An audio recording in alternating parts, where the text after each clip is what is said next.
یہ اردو ریڈیو قطر ہے. اب آپ عبید طاہر سے آج کا پہلا نشریہ سماعت کیجیے. ابتدا میں پیش خدمت ہیں اس وقت کی اہم سرخیاں. صاحب سمو امیر شیخ تمیم بن حمد آل ثانی نے جمہوریہ برونڈی کے صدر کی وفات پر ملک کے عبوری اور نو منتخب صدور کو تعزیت کا برقی پیغام ارسال کیا. نافذ احتیاطی تدابیر کو برقرار رکھتے ہوئے کیبنٹ نے 15 جون سے پابندیوں کو نرم کرنے کا فیصلہ کیا ہے. عالمی ادارہ صحت WHO نے خبردار کیا ہے کہ عراق میں اٹلی جیسی صورتحال پیدا ہو سکتی ہے، جبکہ یہاں قطر میں کووڈ-19 سے ریکور ہونے والے مریضوں کی تعداد 49,413 ہو گئی ہے.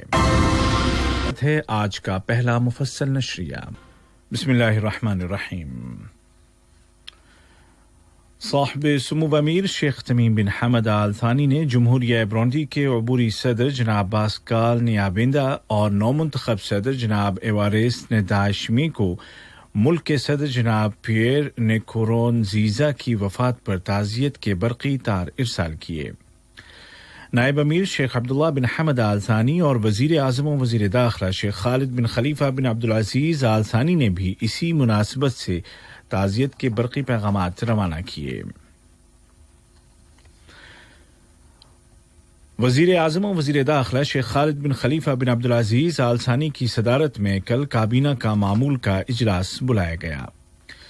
ویڈیو لنک کے ذریعے بلائے گئے اس اجلاس میں وزیر اعظم نے کہا کہ کورونا سے مقابلہ کرنے کے لیے کی گئی احتیاطی تدابیر پر عمل جاری رہے گا، جبکہ ملک میں نافذ احتیاطی پابندیوں کو آہستہ آہستہ نرم کرنے کے منصوبے کے تحت کابینہ نے سرکاری ملازمین کے کام کے گھنٹوں میں تبدیلی کرتے ہوئے فیصلہ کیا ہے کہ اتوار 14 جون سے پبلک سیکٹرز میں صبح 7 بجے سے دوپہر 2 بجے تک 7 گھنٹے ڈیوٹی ہوگی.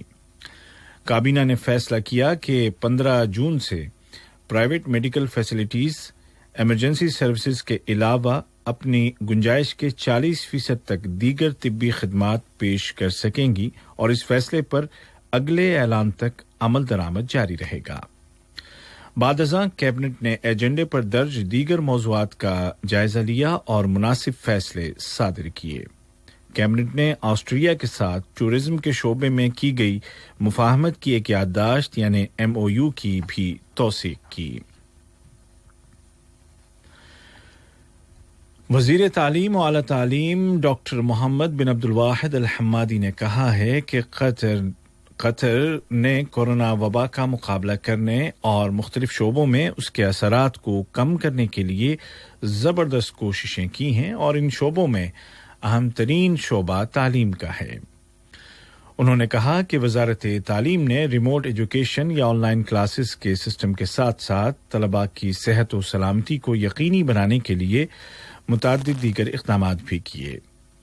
وزیر تعلیم و اعلیٰ تعلیم نے خلیجی ملکوں کے وزرائے تعلیم کے ایک غیر معمولی اجلاس سے خطاب کرتے ہوئے ان خیالات کا اظہار کیا. ویڈیو لنک کے ذریعے منعقد کیے گئے اس اجلاس میں GCC کے جنرل سیکریٹری جناب ڈاکٹر نائف بن فلاح الحجرف نے بھی شرکت کی.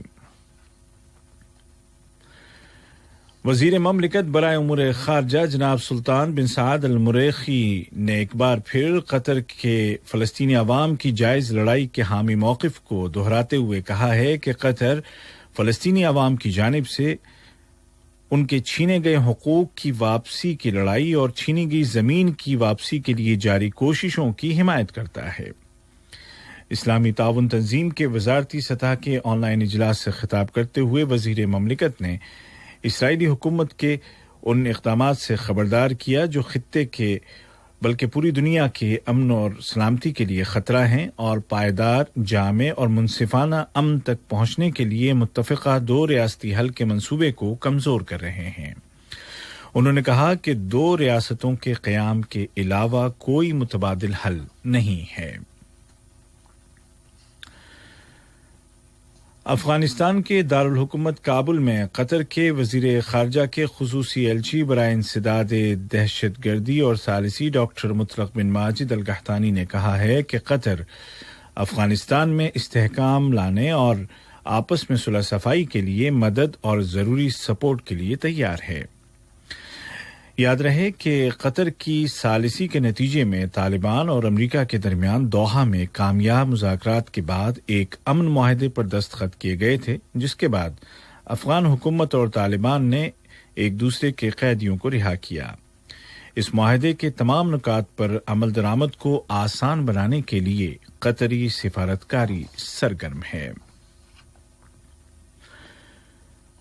ترکی میں قطر کے سفیر جناب سالم مبارک آل شافی نے کہا ہے کہ خلیجی بحران کو حل کرنے کے لیے کسی بھی پہل میں اس بات کو سنجیدگی سے لیا جائے کہ قطر کسی بھی صورت میں ملکی خود مختاری پر سمجھوتا نہیں کرے گا اور نہ ہی ڈکٹیشن اور کسی دوسرے کی بالادستی قبول کرے گا۔ انادول خبر رساں ادارے کے ساتھ بات کرتے ہوئے سفیر قطر نے کہا کہ قطر کے دروازے صلح کے لیے کسی بھی حقیقی پہل کے لیے ہمیشہ کھلے ہیں، جس میں پہلے محاصرہ ختم کیا جائے، ملکی خود مختاری کا احترام کیا جائے، ملک کے داخلی معاملات میں دخل اندازی نہ کی جائے، عالمی قانون کا پاس و لحاظ کیا جائے اور تمام ملکوں کو برابری کی نظر سے دیکھا جائے۔ قطر کے سفیر جناب سالم مبارک آل شافی نے مزید کہا کہ محاصرے کے باوجود قطر نے عالمی سطح پر کووڈ-19 کا مقابلہ کرنے کے لیے جاری انسانی اور رضاکارانہ کوششوں کی پہلی صف میں اپنا وجود منوایا ہے۔ یہ خبریں آپ اردو ریڈیو قطر سے سن رہے ہیں۔ وزارت صحت نے اعلان کیا ہے کہ ملک میں کورونا وائرس کو شکست دے کر مزید 1844 افراد صحت یاب ہو گئے ہیں اور اس طرح ریکور ہونے والے مریضوں کی کل تعداد 49,413 ہو گئی ہے، جبکہ کل 1716 نئے کیس رجسٹر کیے گئے اور 4 افراد زندگی کی جنگ ہار گئے۔ ہیلتھ منسٹری نے کہا کہ کووڈ-19 کے پھیلاؤ کو روکنے کے لیے کی گئی کوششیں بڑی حد تک اس وائرس کو روکنے میں کامیاب ہوئی ہیں، جس میں احتیاطی تدابیر اور سوسائٹی کے تمام افراد کے تعاون کا اہم کردار ہے، اور یہی وجہ ہے کہ قطر میں اس وقت بھی اموات کا تناسب یا ڈیتھ ریشو دنیا میں سب سے کم ہے۔ بیان کے مطابق بہتر صورتحال کی وجہ سے ہی پابندیوں کو بتدریج ہٹانے کا فیصلہ ممکن ہو سکا ہے۔ واضح رہے کہ قطر میں پابندیوں کو نرم کرنے کا پہلا مرحلہ 15 جون سے شروع ہو رہا ہے، جس کے بعد دوسرا مرحلہ 1 جولائی سے، تیسرا مرحلہ 1 اگست سے اور چوتھا اور آخری مرحلہ 1 ستمبر سے آغاز ہوگا۔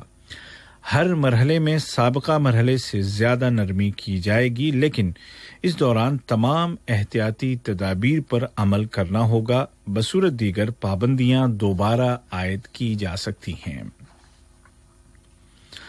عالمی ادارہ صحت WHO نے خبردار کیا ہے کہ عراق میں اگر کووڈ-19 کے مقابلے میں سستی کا مظاہرہ کیا گیا تو صورتحال اٹلی جیسی ہو سکتی ہے۔ ادھر عراقی حکومت نے کل کورونا کے 34 مریضوں کی وفات کا اعلان کیا ہے، جو ماہ فروری میں اس ملک میں وائرس کے انکشاف کے بعد سے ایک دن میں ہونے والی سب سے زیادہ اموات ہیں۔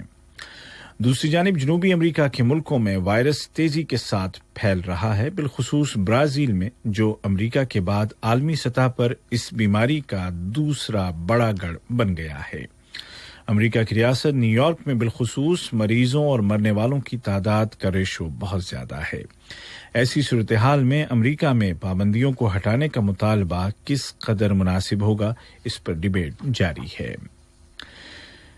لیبیا کی وفاقی حکومت کی فورسز کے لیے مزید فوجی کمک پہنچ گئی ہے۔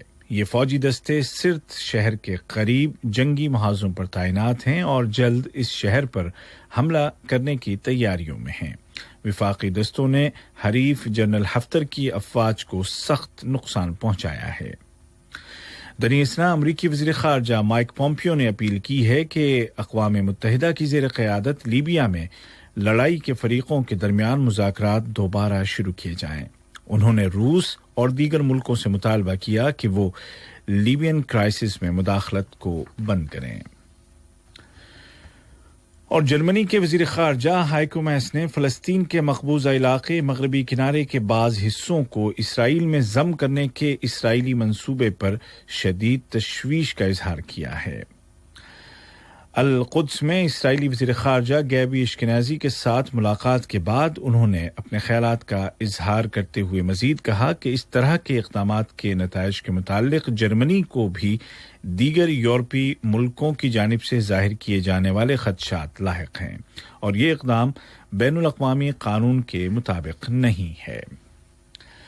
آج کا پہلا نشریہ ختم ہونے سے قبل اس وقت کی اہم سرخیاں ایک مرتبہ پھر سن لیجیے۔